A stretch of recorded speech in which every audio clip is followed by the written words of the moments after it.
Maintenant, Éternel mon Dieu, c'est toi qui as établi ton serviteur roi à la place de mon père David. Et moi, je ne suis qu'un petit jeune homme. Je ne sais pas gouverner. Ton serviteur est au milieu de ton peuple, celui que tu as choisi, peuple nombreux qui ne peut être évalué ni compté à cause de son grand nombre. Accorde donc à ton serviteur un cœur attentif pour gouverner ton peuple, pour discerner le bien du mal. Car qui pourrait gouverner ton peuple, ce peuple si important? Et vous savez, cette parole de Salomon, elle répond à quelque chose que Dieu dit un peu plus haut.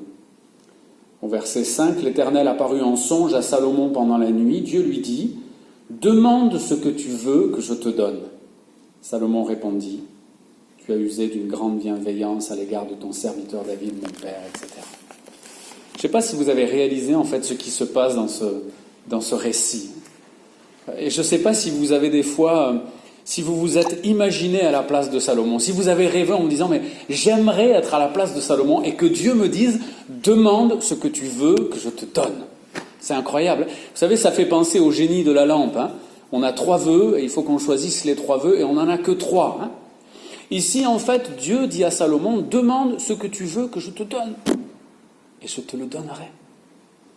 C'est un moment incroyable. Et c'est un moment qui, pour moi, fait directement référence au cadeau et à ce qu'on vit un peu à Noël. On aimerait savoir ce que les gens veulent qu'on leur donne. Et mes frères et sœurs ont demandé, voilà, dis-moi ce que tes enfants veulent pour Noël. Et quand on demande aux enfants, je ne sais pas pour vous, mais parfois ils ne savent pas. Ben, je ne sais pas. Alors il y en a, selon les caractères, qui savent très bien, qui depuis 6 mois, 8 mois ou 10 mois ont écrit de côté ce qu'ils voulaient, ce qu'ils savaient, et puis c'est très précis, et des fois c'est trop précis, ou c'est trop cher, ou c'est pas possible. Mais ici, Dieu demande à un être humain, à un jeune homme, Salomon a certainement 17 ans, ce qu'il veut. Et je trouve que c'est extraordinaire. Et j'aimerais qu'on imagine Dieu en train de nous demander ça. Et j'aimerais qu'on imagine notre réponse. Qu'est-ce qu'on va répondre à Dieu qui nous dit « Demande ce que tu veux. Demande ce que tu veux que je te donne et je te le donnerai. » Parce que notre réponse va parler de nous. Notre réponse va dire ce qui est important pour nous. Et Salomon aurait pu demander tellement de choses. Salomon aurait pu évidemment demander la richesse, le succès dans ses entreprises, la gloire. Il y a beaucoup de gens aujourd'hui qui demandent une seule chose, c'est de gagner un peu plus d'argent, d'être plus à l'aise, de ne pas être inquiet concernant la fin du mois. Et si Dieu venait dans un songe, dans une vision, en leur disant « Voilà, maintenant, demande-moi ce que tu veux », eh bien, il demanderait « Seigneur, double ou triple mon salaire. Donne-moi plus d'argent. » Et peut-être que ces gens-là s'apercevraient, comme les gens qui ont beaucoup d'argent s'en aperçoivent, que cet argent ne suffira pas à combler leur vide et que finalement ils ont fait la mauvaise demande. Ils ont demandé beaucoup d'argent, mais ils n'avaient qu'une occasion, ils auraient dû demander beaucoup d'autres choses. Ils auraient demandé vraiment autre chose, ils auraient dû. Salomon fait preuve d'une sagesse incroyable. En fait, il demande la sagesse et on a l'impression qu'il l'a déjà.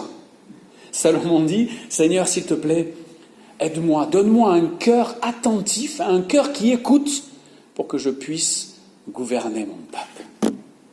Incroyable. Et finalement, je suis en train de me dire que ce que Salomon demande, c'est peut-être ce que nous devrions demander à Dieu comme cadeau pour Noël. Un cœur attentif, non pas pour gouverner le peuple, je ne crois pas qu'il y ait beaucoup de rois parmi nous, il n'y a pas de président, il n'y a pas de ministre. On aimerait bien avoir un ministre dans nos cultes, qui vienne le dimanche matin. Et puis de temps en temps, on lui glisserait un petit mot, on lui donnerait des idées à la fin du culte, vous savez, sur cette loi, Mais il n'y a pas de ministre parmi nous, il n'y a pas de roi, il n'y a personne qui gouverne. Par contre, nous avons tous besoin d'un cœur attentif, d'un cœur qui écoute pour accomplir notre mission. Pour accomplir en fait la vocation, notre vocation. Dieu veut quelque chose de nous, il nous a confié certainement quelque chose. Vous savez, c'était lorsqu'on a réfléchi sur les dons. On a tous un don. Dieu nous a fait un don, et même parfois plusieurs, parce qu'il veut que nous accomplissions quelque chose. Et alors ce que nous allons demander à Dieu, quand Dieu va nous dire « Qu'est-ce que tu veux ?» Nous allons demander à Dieu un cœur attentif, un cœur à l'écoute, pour que nous puissions réaliser notre vocation. pour que nous puissions remplir la mission que Dieu nous a confiée. Même si on ne voit pas encore très bien où est la mission, on peut faire à Dieu une prière générale d'abord. Seigneur, s'il te plaît, je ne suis même pas sûr de voir où est ma mission, mais donne-moi les qualités qu'il faut pour accomplir cette mission. Donne-moi surtout un cœur attentif, un cœur à l'écoute. J'espère que vous avez entendu cette parole. Salomon veut être à l'écoute. Ça veut dire qu'il va être à l'écoute de Dieu, évidemment, et ça veut aussi dire qu'il va être à l'écoute des autres. Qu'il va être un roi attentif, attentif à ce que Dieu veut, attentif à ce que les autres disent. Salomon va être le roi le plus sage de la terre, certainement. Il va faire preuve d'une connaissance extraordinaire, parce qu'il aura le désir de s'intéresser à tout. Je ne sais pas si vous êtes comme ça, je ne sais pas si vous connaissez des gens qui sont comme ça, qui s'intéressent à tout. Salomon s'est intéressé à tout, et je crois qu'il s'est intéressé aux gens. Dieu a exaucé sa prière et lui a fait un cadeau extraordinaire. Alors, en ces temps de Noël où nous pensons peut-être au cadeau, eh bien, disons-nous que Dieu est en train de nous poser cette question à nous aussi. Qu'est-ce que tu veux pour Noël? Qu'est-ce que tu veux que je te donne? Parce que je peux te le donner. Et si on demande un cœur à l'écoute, un cœur attentif pour réaliser notre vocation, eh bien, Dieu va nous le donner. Dieu va nous rendre capables de remplir notre mission. On l'a entendu ce matin, j'ai aimé vos prières franches et transparentes. Parfois, on n'est pas sûr de notre impact dans le monde. On n'est pas sûr presque de notre utilité. Et il y a beaucoup d'interrogations en nous. Peut-être particulièrement en ce moment. Peut-être qu'on se sent impuissant. Et si déjà on demande à Dieu de nous aider à remplir notre vocation, pas la vocation des autres. On ne peut pas tout faire et on ne sera pas tout à la fois. Et que Dieu puisse nous aider à réaliser notre vocation, à comprendre toujours un peu mieux ce à quoi il nous appelle. Et parfois ce sont des petites choses, mais qui sont tellement importantes. La vie de quelqu'un peut changer à Noël parce que nous aurons réalisé notre petite vocation de façon importante, de façon sérieuse.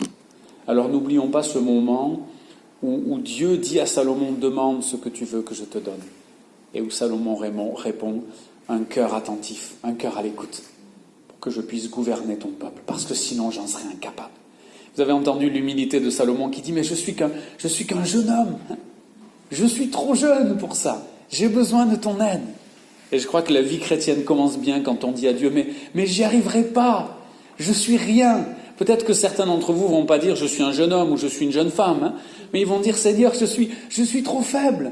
Peut-être même qu'ils vont dire je suis trop vieux Seigneur, je peux plus rien faire. Et c'est pas vrai. Et c'est pas vrai. Même à un âge très avancé, Dieu a des projets pour nous. Et Dieu veut que nous soyons attentifs à tout ce qu'il veut faire au travers de nous. Et ce qu'il fait au travers de nous est étonnant et nous dépasse. Et Dieu veut nous encourager. Le deuxième texte, c'est dans l'évangile de Matthieu.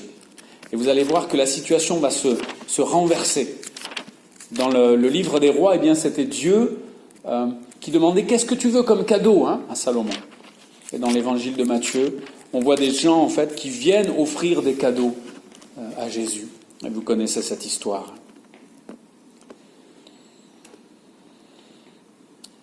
Au chapitre 2 de l'évangile de Matthieu, au verset 7, on peut lire « Alors Hérode fit appeler en secret les mages et se fit préciser par eux l'époque de l'apparition de l'étoile. Puis il les envoya à Bethléem en disant « Allez, prenez des informations précises sur le petit enfant. Quand vous l'aurez trouvé, faites-le-moi savoir afin que j'aille moi aussi l'adorer. » Après avoir entendu le roi, ils partirent et voici l'étoile qu'ils avaient vue en Orient les précédait. Arrivée au-dessus du lieu où était le petit enfant, elle s'arrêta. À la vue de l'étoile, ils éprouvèrent une très grande joie. Ils entrèrent dans la maison, virent le petit enfant avec Marie, sa mère, se prosternèrent et l'adorèrent. Ils ouvrirent ensuite leur trésor et ils lui offrirent en présent de l'or, de l'encens et de la myrrhe. Puis, divinement avertis en songe de ne pas retourner vers Hérode, ils regagnèrent le pays par un autre chemin. Vous avez vu dans ce passage Ce n'est plus Dieu qui fait un cadeau, même s'il l'a déjà fait. Dieu a fait le cadeau de son Fils. Mais ce sont les hommes, des mages d'Orient, certainement de Perse, de Babylone. Vous savez qu'en général, quand on dit Babylone dans la Bible, ça ne sonne pas très bien. C'est pas la Jérusalem, Babylone. C'est l'endroit où l'opposition à Dieu a été la plus forte. Des mages de Babylone, ou de Perse en tout cas, viennent adorer l'enfant et viennent lui offrir des cadeaux. Et moi, vous savez, si vous commencez à me connaître un peu, j'imagine beaucoup. Je me dis, mais est-ce qu'ils ont réfléchi, ces mages, en se disant, qu'est-ce qu'on va offrir Si cette étoile nous parle d'un roi, un roi qui va régner sur le monde, qu'est-ce qu'on va bien pouvoir lui offrir? Et il a fallu qu'ils se mettent d'accord. Qu'est-ce qu'on va donner à ce roi? Et ils offrent de l'or, de l'encens et de la myrrhe. Vous savez, ce sont ces 3 cadeaux qui ont fait penser à certains qu'il y avait 3 mages. Et puis il y a des textes bibliques qui laissent entendre, qui évoquent les rois. Donc on a parlé des 3 rois mages. Certains ont ajouté Gaspard, Melchior et Balthazar. Et puis c'était sympa de se dire qu'ils venaient de différents coins de la planète. Mais on n'en sait rien. Simplement, c'était des mages. Peut-être même des magiciens. Si vous vous rappelez de l'époque de Daniel, Daniel a vécu à Babylone. Daniel a été un mage, en tout cas il est devenu un des sages du royaume. Et peut-être même, certains se plaisent à penser que les mages qui viennent adorer l'enfant Jésus se souviennent de Daniel. Daniel a été quelqu'un de très important. Daniel a été d'une certaine façon Premier ministre. Et il a certainement influencé tout ce pays, tout cet empire. Les mages ont vu l'étoile. Les mages qui observaient les étoiles ont compris qu'il se passait quelque chose d'exceptionnel et peut-être qu'ils se sont souvenus des prophéties de Daniel qui annonçaient la venue d'un Messie, la venue d'un roi. Et ils sont venus l'adorer. Vous savez, les mages ont offert l'or, l'encens et la myrrhe. On va y revenir. Et ces 3 cadeaux ont une signification très précise. Mais les mages ont aussi offert de leur temps. Il semblerait que pour venir de Babylone jusqu'à Bethléem, ils ont mis presque 2 ans. Vous savez, c'est pas un petit voyage. C'est comme si on offrait 2 ans de sa vie pour un projet incertain. On va partir parce qu'il s'est passé quelque chose dans le ciel. Vous imaginez la famille des mages. Mais qu'est-ce que vous faites? Où vous allez? Vous avez vu des signes dans le ciel, mais vous n'allez pas nous quitter pendant 2 ans. Les mages sont partis pour un long voyage. Le premier cadeau qu'ils ont fait, c'est leur temps. Ils ont offert de leur temps. Ça, c'est ce que nous pouvons évidemment offrir à Dieu. Ils ont offert 2 années de leur vie. Ils ont pris des risques pour cet enfant, pour ce roi qui devait naître. Et ils ont offert de l'or, de l'encens et de la myrrhe. Et beaucoup disent que ces 3 cadeaux nous parlent en fait de ce qu'était vraiment Jésus-Christ. Jésus-Christ est le roi qui mérite l'or que lui offrent les mages. Jésus-Christ est ce roi humain qui mérite l'or. Jésus-Christ est aussi ce Dieu qui mérite notre culte et notre adoration. Et vous savez qu'à cette époque-là, l'encens, c'était ce parfum qui était utilisé dans les cultes, dans les temps d'adoration, qu'on adore les idoles ou qu'on adore Dieu. Et puis la myrrhe. La myrrhe, c'était ce qu'on mettait, ce qu'on mélangeait parfois pour fabriquer l'huile sainte, mais ce qu'on mettait surtout pour embaumer les corps, le corps des morts. Ce que ces cadeaux sont en train de dire au-delà de leur valeur, parce que les mages ont offert des choses qui avaient de la valeur. Non seulement ils ont pris du temps pour Dieu, mais ils ont offert de leur argent. C'était précieux, l'or, l'encens et la myrrhe.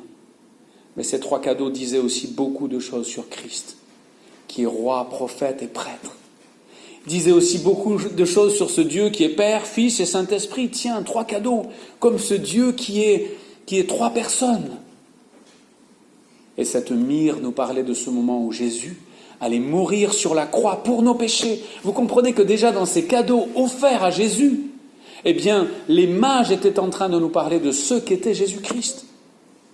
Un roi humain, un Dieu fait homme, et quelqu'un qui allait mourir pour nos péchés. Il y avait déjà la myrrhe pour embaumer le corps de Jésus. Vous comprenez que nous pourrions réfléchir nous aussi à ce que nous allons offrir à Dieu pour Noël.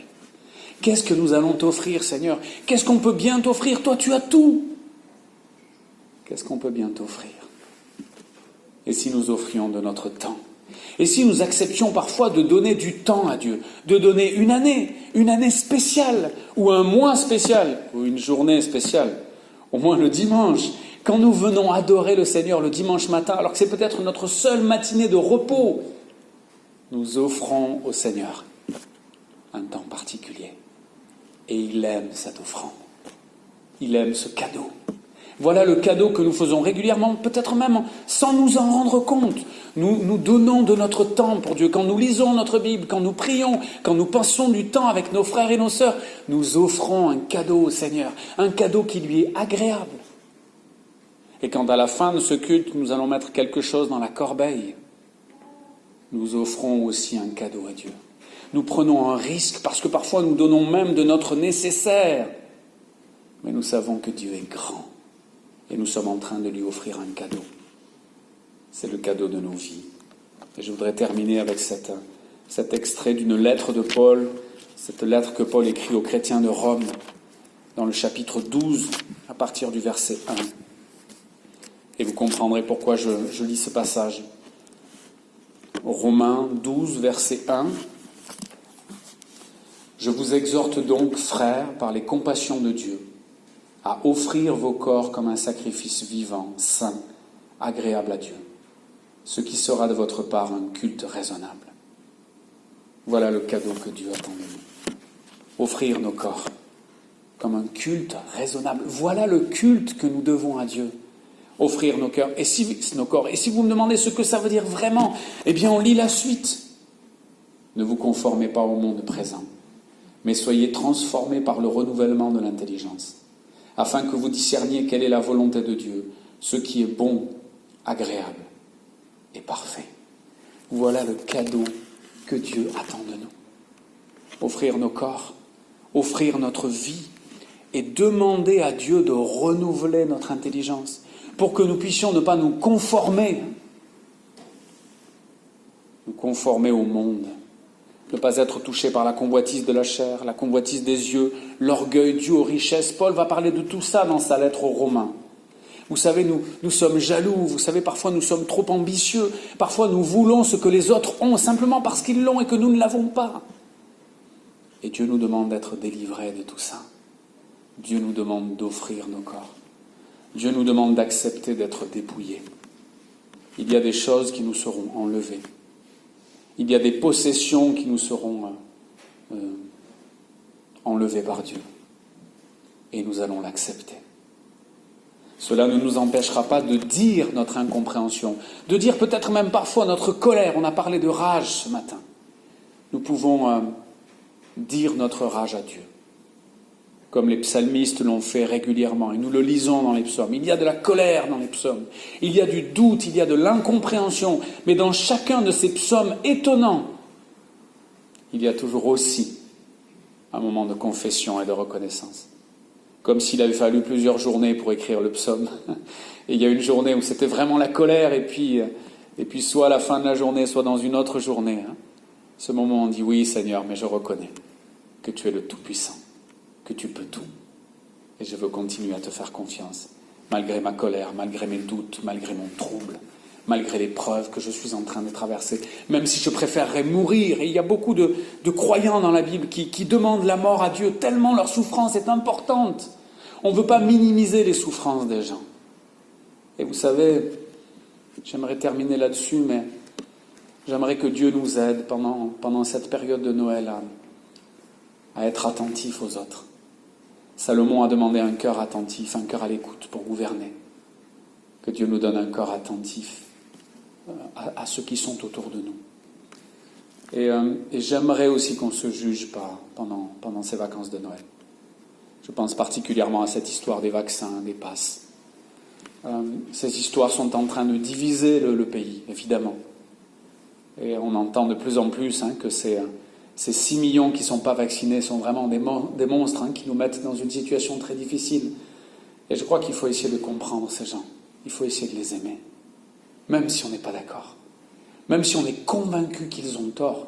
Même si c'est le cas. Il faut les aimer. Il faut essayer de comprendre ce qui se passe dans leur tête. Vous savez, je pense que parmi ces 6 millions, il y en a qui ne se feront jamais vacciner. même si on les oblige, même si la vaccination devient obligatoire, même s'ils perdent leur travail. Parfois, pour certains, c'est très raisonné, c'est une conviction qu'ils ont, ils ne bougeront pas. Pour d'autres, c'est irrationnel, c'est émotionnel, c'est quelque chose qui est en eux et il faut les aimer. Il faut même les respecter. J'espère que vous comprenez ce que je suis en train de dire. Je ne suis pas en train de dire qu'il ne faut pas se vacciner. Je ne suis pas en train de dire que tout ça n'est pas important. Je suis en train de dire que nous devons nous aimer et nous respecter et essayer de nous comprendre et accepter que tout le monde ne soit pas comme nous. Accepter qu'il y ait des gens qui ne feront jamais ce qu'on veut qu'ils fassent. Et je pense que le gouvernement ne pourra pas obliger les gens. Et qu'il faut accepter aussi qu'il y ait une part de risque dans notre vie. Oui, il y a le risque du Covid. Et il y a tellement d'autres risques aussi. Et avec Dieu, nous allons vivre avec tous ces risques. Nous allons faire attention, nous allons être le plus raisonnable possible. Nous allons prendre des décisions, nous avons des convictions. Et puis nous allons nous aimer, nous respecter. Et penser aux cadeaux que nous pourrons nous faire les uns et les autres. Il ne s'agit pas de donner de l'argent à tous les membres de l'Église parce qu'on veut faire absolument un cadeau avec de l'argent à tout le monde. Il s'agit de penser ce qu'on peut faire dans les semaines et les mois qui viennent pour ceux qui vivent à nos côtés. Qu'est-ce qu'on peut faire pour les bénir? Voilà, ça peut être un cadeau. À Noël ou même un peu après. Je vous accorde le droit de faire des cadeaux de cette sorte en janvier, en février, en mars et jusqu'en avril. Cherchez comment être une bénédiction pour vos frères et pour vos sœurs. Cherchons à être une bénédiction pour les autres, notamment pour ceux qui ne pensent pas comme nous, pour ceux qui ne sont pas comme nous, pour ceux qui n'ont pas les mêmes opinions politiques, parce que ça aussi, ça approche. Les élections approchent. On ne va pas parler de M. Zemmour ce matin, mais on suppose que dans le monde français, dans l'Église, il va y avoir des tensions aussi, liées à ces convictions si différentes. Pour qui faut-il voter? Qu'est-ce que nous allons faire? Évidemment que l'Église ne donnera jamais, au grand jamais, de consigne de vote. Mais évidemment que les pasteurs, les anciens et chacun d'entre nous, nous devons chercher dans la Bible, dans la parole de Dieu, une sagesse qui nous aidera à prendre les bonnes décisions. Une sagesse qui nous aidera à bien voter aussi. Et ce sera à nous de savoir si nous avons bien voté ou pas. Que Dieu nous vienne en aide, qu'il nous donne beaucoup d'amour, beaucoup de courage, beaucoup de foi. Je voudrais vous assurer que votre foi, votre fidélité, votre petite fidélité, la conscience que vous avez de votre finitude, nous sommes si petits, nous sommes si impuissants, c'est vrai. Mais dans ces faiblesses, Dieu fait de grandes choses à travers chacun et chacune d'entre vous. Dieu a déjà fait de grandes choses. Vous en avez vu certaines et d'autres, vous ne les avez pas vues et c'est tant mieux. Mais Dieu fait de grandes choses avec nos petites fidélités. Que Dieu renouvelle notre force, notre courage, notre joie, notre amour.